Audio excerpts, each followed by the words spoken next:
Hi everyone, and welcome to English Digest. I'm Pat. And I'm Kat. And today we're talking about one of the many beautiful regions of Taiwan, Matsu.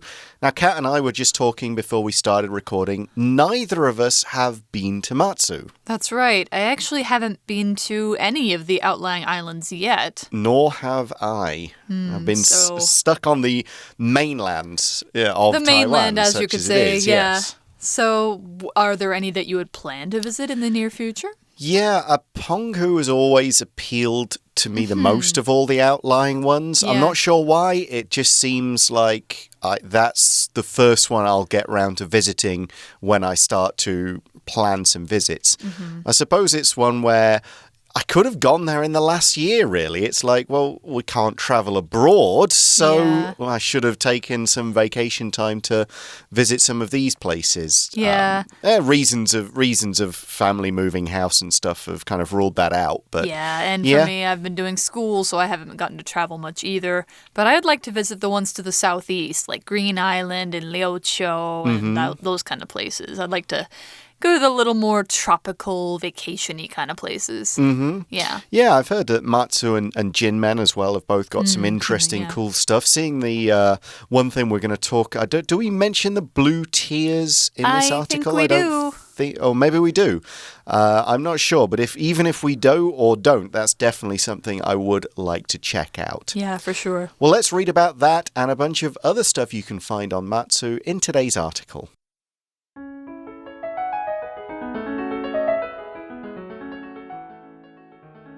Taiwan is not just made up of one island, but many. Penghu, Kinmen, and Green Island are the outlying islands that usually get most of the attention and tourists, but the Matsu Islands have many attractions to draw the gaze of travelers. The chain of islands, officially named Lianqiang County, comprises 5 main isles and a number of uninhabited islets. One of the most iconic sites of the archipelago is Chinbi Village. Its picturesque stone buildings cluster around the road that winds up from the beach into the hills of Beigan Island. The village is also known for the frog god. He is respectfully called General Iron Shield, and it's believed that he guides and advises those who seek him at Tianhou Temple. On Nangan Island, one of the most impressive sights is Beihai Tunnel. It was built to shelter military boats, but public access for education and exploration was granted in 1990. Beihai Tunnel is not just worthy of a visit for its historical or engineering significance, it's also one of the best places to see the blue tiers, one of Matsu's natural wonders. In the cave-like depths of the tunnels, it's easy to see the bright blue lights made by the distinctive biology of tiny water plants. Another unique experience is Dachio, the island of deer. No one lives there except Formosan deer, but people are allowed to visit it to hike. Despite their distance from the main island of Taiwan, the Matsu Islands are only a hop, skip, and a jump away. Less than an hour in a plane will bring you straight to Beigan.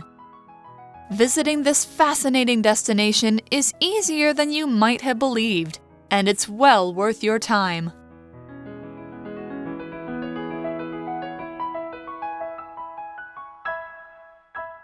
Okay, so we're going to start off by mentioning, yes, we got the blue tiers in. We found them. Yes, we Excellent. did. We're actually going to start off by checking out the title, Exploring the Matsu Archipelago. And this word archipelago basically means island chain. It's a connected, not necessarily connected by bridges, but a group of islands that are so close and are kind of so associated by the things that live there, climate, culture, whatever, that they count as sort of one area, basically. Exactly. We tend to treat them as a group rather than as all a bunch of separate individual islands. That's right. So you have like Hawaii is an archipelago, and I think the Maldives. Yeah, the Seychelles. Often there's a plural when we talk about them. Japan. Kind of, yes. I was thinking about that, the sort of island chain of the Caribbean that kind of curves around on the edge of the Caribbean Sea, but they're all separate countries pretty much. Yeah, I guess they would be. Trinidad, St. Lucia, St. Martin, and all of that chain. Yeah. They're kind of like an archipelago, but they're not quite called that. But others... How about the Philippines? Yeah, I'd the probably Philippines, say so. Some very big Indonesia. islands, yes, some very small ones. Yeah. So, yeah, that's kind of what we mean when we're talking about this. It's a group of islands that are all associated and often classed together as one single unit.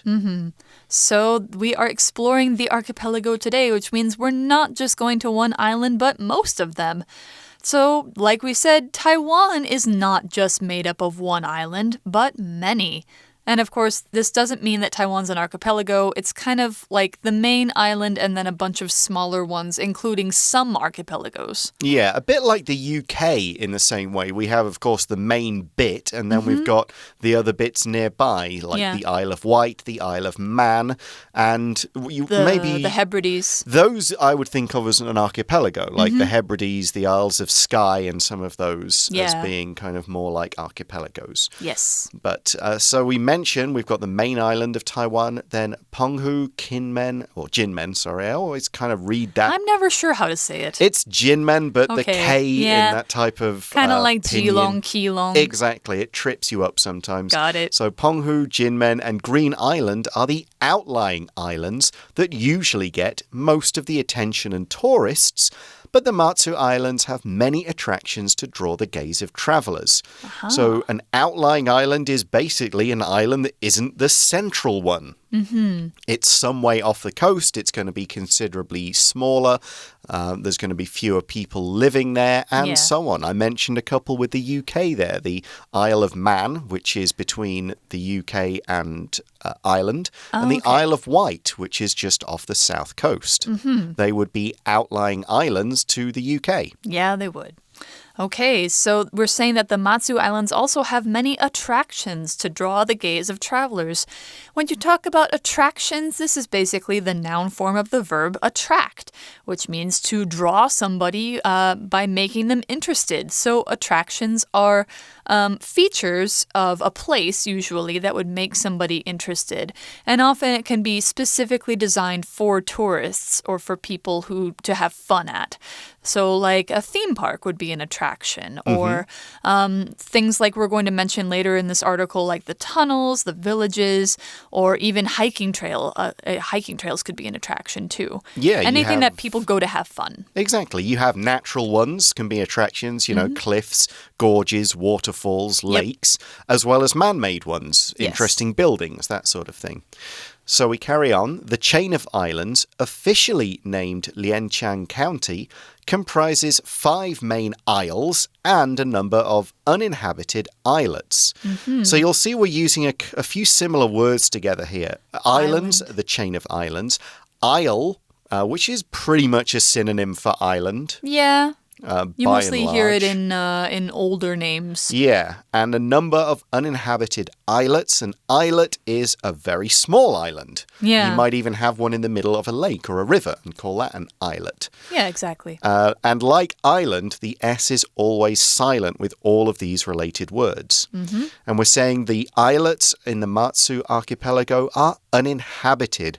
No one lives there. It has no inhabitants. We mention one a bit later, which has deer inhabitants, but if basically it's an island that no one lives on, we can call it uninhabited. Yeah, so probably people might go there to fish or just to hang out, but they don't have a house there. They don't work there, nothing like that. Yeah, it's probably unsuitable. It can't really support human life. Yeah, maybe the weather's too bad. Or it's too small, you can't build there, and so on. Yeah. So we go on to the next paragraph. One of the most iconic sites of the archipelago is Chinbi Village. So right away we're getting into some of those attractions. And Chinbi Village is said to be iconic. Something that is iconic is something that you would recognize as sort of a symbol of a place or an idea or something else. It would be the visual representation that is the most famous, the most important.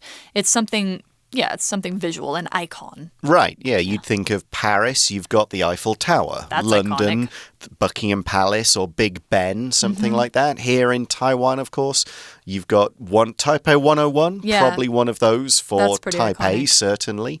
But other things could be as well. Stinky tofu could be an iconic food of night markets. Yeah, exactly. Or, maybe the fact that Taiwan has done well in this pandemic makes it an iconic example of success. Yeah, in the COVID era. Yeah, there's that sort of broad range. Okay, so we've got Chinbi Village, and we say its picturesque stone buildings cluster around the road that winds up from the beach into the hills of Beigan Island.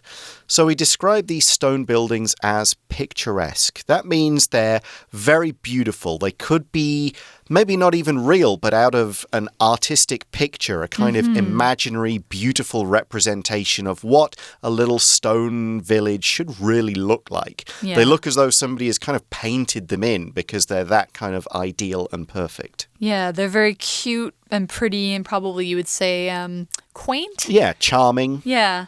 They're not, extremely grand or big or like, they don't make you go like, wow, but more like, oh, look at this. This is so nice. So beautiful, exactly. Yeah. So what do they do? I like this sentence a lot because it gives so many visual images. It's a very good image painting sentence. And so we have picturesque stone buildings that cluster around the road. So to cluster or a cluster, it can be both a verb and a noun, is kind of a group of things that are surrounding one particular central point.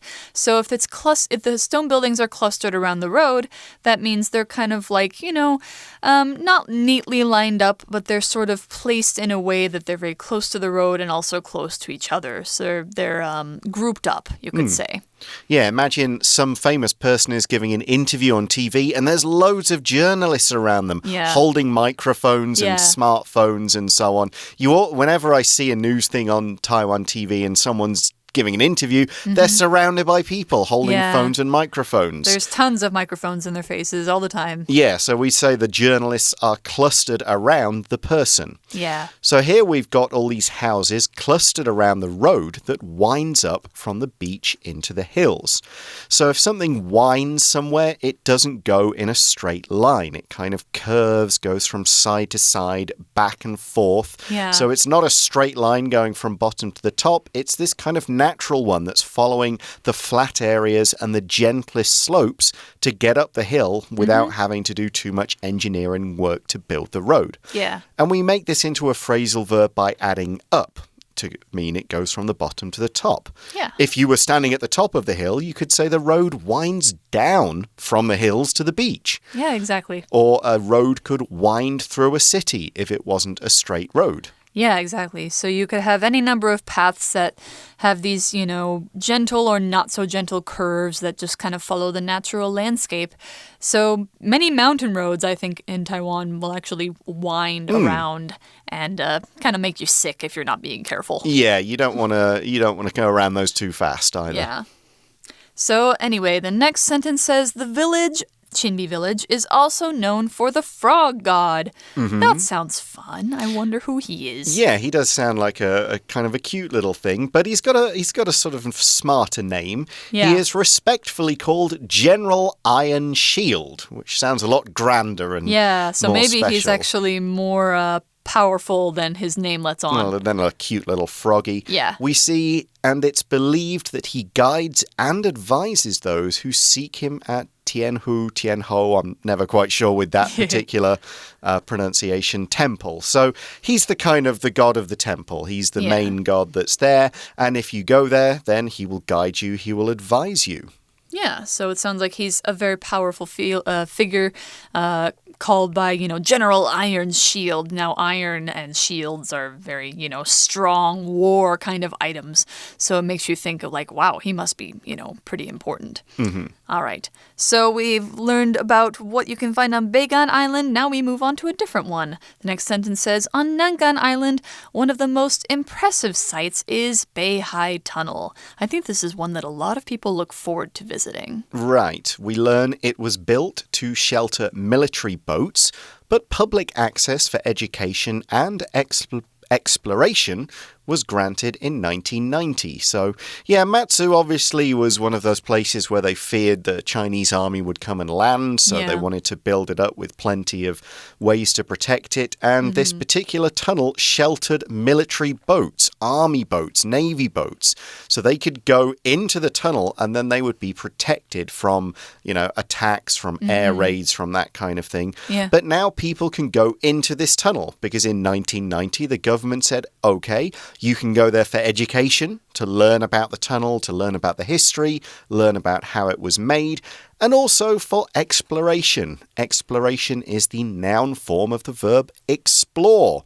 So exploration is the activity of looking around, walking around it, finding out more about it, seeing what's here, what's there, what it looks like, just really getting to know more about it. Yeah, exactly. So I'm sure that there's probably a lot to say. And right now we're about halfway through, so I guess it's about a good time to take a break and learn more about it afterward.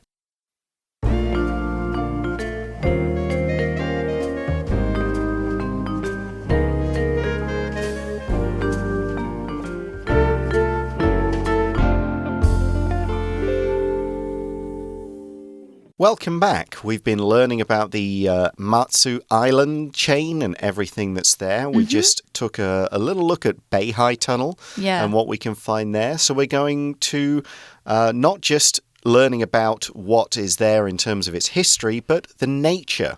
We say in the next paragraph, Beihai Tunnel is not just worthy of a visit for its historical or engineering significance. So we're saying there's more there. We also say it's worthy of a visit. If something is worthy of something, it deserves that thing. Its high qualities, its unique characteristics, something it has, make it worth visiting. It's kind of something you should do, something it's advised to do, and you'll get a lot out of it if you go. Yeah, exactly. So if something is worthy of a visit, it's definitely something you should do. But we are talking about, what we've talked about so far is it used to shelter military boats. It had some historical and engineering significance. Significance here is the noun form of significant, which is the adjective meaning kind of important for some particular reason. If something is significant, that means it's something you should learn about because it has bearing on how other things are done or how other things are made, that sort of thing. So it has engineering significance, which means that it's important to know why and how it was engineered and what that means to the islands and to Taiwan. Yeah, it's noteworthy in some respect, both for what it did in history and for just how they built it. You imagine this place must have been both pretty strong because it's got to keep out maybe air raids from above, water from below. It's got to shelter these boats and let them in and out quickly. There's probably a lot of really clever design work that's gone into it to make sure it does what it needs to do. But that's not all. It's not just about all of this kind of engineering and history and army boats that makes it a really cool place to visit. So the next sentence says, it's also one of the best places to see the blue tears. Yay! Woohoo! One of Matsu's natural wonders. So we did say there's a reason to visit it for the nature too. So what are the blue tears? Well, we see in the cave-like depths of the tunnels, it's easy to see the bright blue lights made by the distinctive biology of tiny water plants. So you can see these if you do a quick Google in the pictures. It's basically like the water as it's washing into sea or up this tunnel is glowing with this kind of eerie, kind of blue not quite glow. Ghostly, but very beautiful and very sort of, you don't expect things to glow blue. That's not necessarily a normal color in nature. So this is unless you go into the deep, deep sea. Right. So this is pretty special, and you'll see them in the cave-like depths of the tunnels. So that little bit of description there is saying the tunnels are deep. They're like caves. They're kind of like big, long tunnels under the rock, that kind of thing. And these, the blue tears are basically blue lights made by tiny water plants. And as they go about their normal cycle of using energy, reproducing, whatever, they give off this little blue light. Yeah, and we call that bioluminescent. That's a nice big word that you can learn about.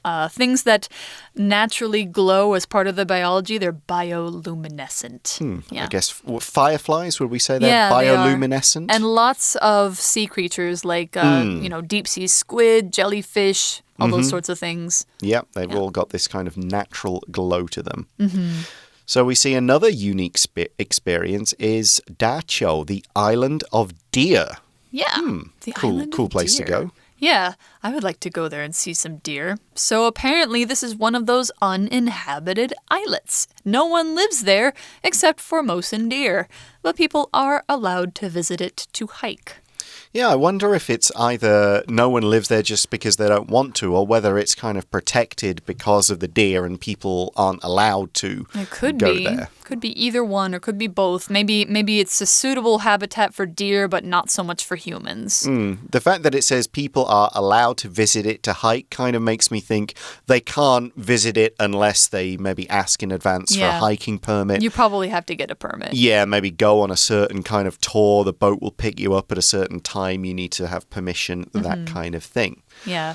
And probably you need to be told, like, don't drop trash, don't leave anything behind. Yeah, don't introduce any other animals to the island. Good God, no. All of that sort of stuff. But yeah, I'm sure there are birds as well. And yeah. maybe there are some other smaller creatures and bugs. But it's deer is the main thing that's there. That's exactly right. So that's about all we know about the attractions of Matsu. But how do you get there? Is it easy to get there? It is indeed. We see, despite their distance from the main island of Taiwan, the Matsu Islands are only a hop, skip, and a jump away. Now, this is a pretty fun idiom. A hop would kind of be, it's a small jump or it's a one-legged kind of jump. Yeah. A skip is kind of the same thing, a fairly light little spring into the air. And a jump, of course, is a jump. But when we put this together, a hop, skip, and a jump, we basically mean it's somewhere that's pretty easy to get to. Yeah. It's not far, it's not difficult. It's the sort of thing you can do very easily. So if you say, I'm a hop, skip, and a jump away from your house, it means like you're very close. Yeah, or, you're living in the neighborhood. Yeah.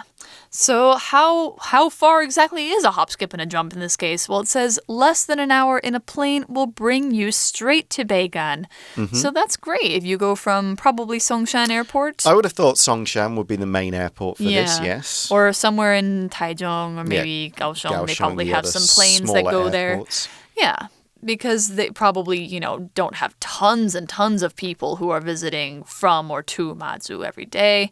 So they probably will, charter smaller planes to take you to Beigan. Right. And you can go straight there in less than an hour. Which is pretty good. You barely got time to kind of go up in the air, get comfortable, and go down again. So yeah, that's true. I've been on one very short plane trip, or to two, maybe a couple. Flew from Quebec City to Montreal, which that's not long at all. Yeah, that was less than an hour, and it was in one of the planes with propellers, which was kind of cool. That's pretty cool. And I've flown from Edinburgh in Scotland to my home city in England. That was about an hour.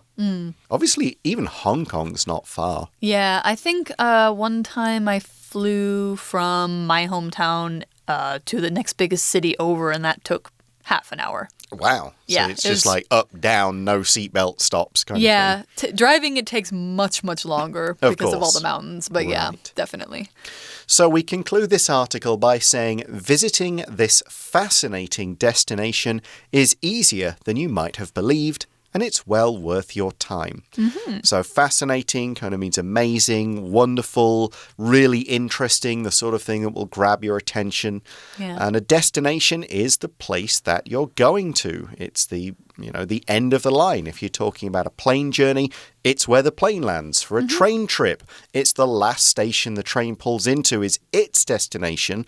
Your destination could be whichever stop on that train journey you get off the train. And we also use it just to describe a place people go for vacations. Yeah, exactly. So if you're talking about, for example, having a destination wedding, that would mean that you bring your whole wedding party to like an island or some other place that people really want to go for vacations, and you have a wedding there.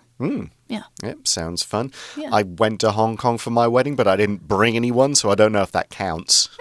Sort of, kind of, but maybe not. No, yes. Yeah. None of my family went, so sorry, guys. That's all right. There we go. We also see some grammar here. Easier than you might have believed. One of these modal verbs, might, may, could, plus the have believed structure, the present perfect form.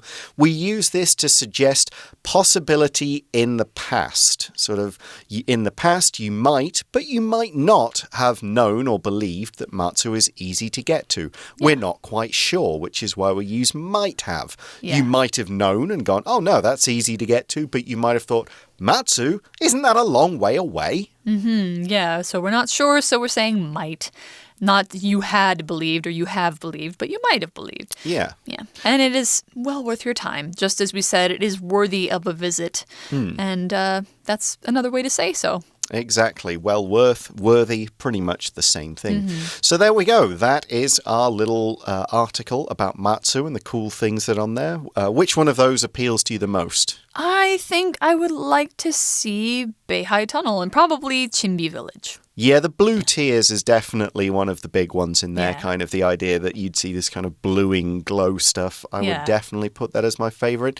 The Deer Island also sounds kind of cute. That sounds fun. I like deer, so I might enjoy visiting that one. Yeah, there's a park in my home city where there are reindeer in there, which is kind of cool. So, yeah, it's always nice going to a place where there are deer. I wonder how they feel about people and whether they approach them or stay clear or anything. I mean, I would hope that they, are not afraid, but also not too friendly. That might probably be the best situation. There's a lot of deer in my hometown too, and I probably live a 6-hour drive from Yellowstone Park. Oh. So there's, buffalo and elk and all those sorts of things. Not very far. Yeah. Okay. All right. Well, that is all we've got time for today. Thanks very much for listening to us for English Digest. I'm Pat. And I'm Kat. And we'll talk to you again soon. Bye-bye. See ya.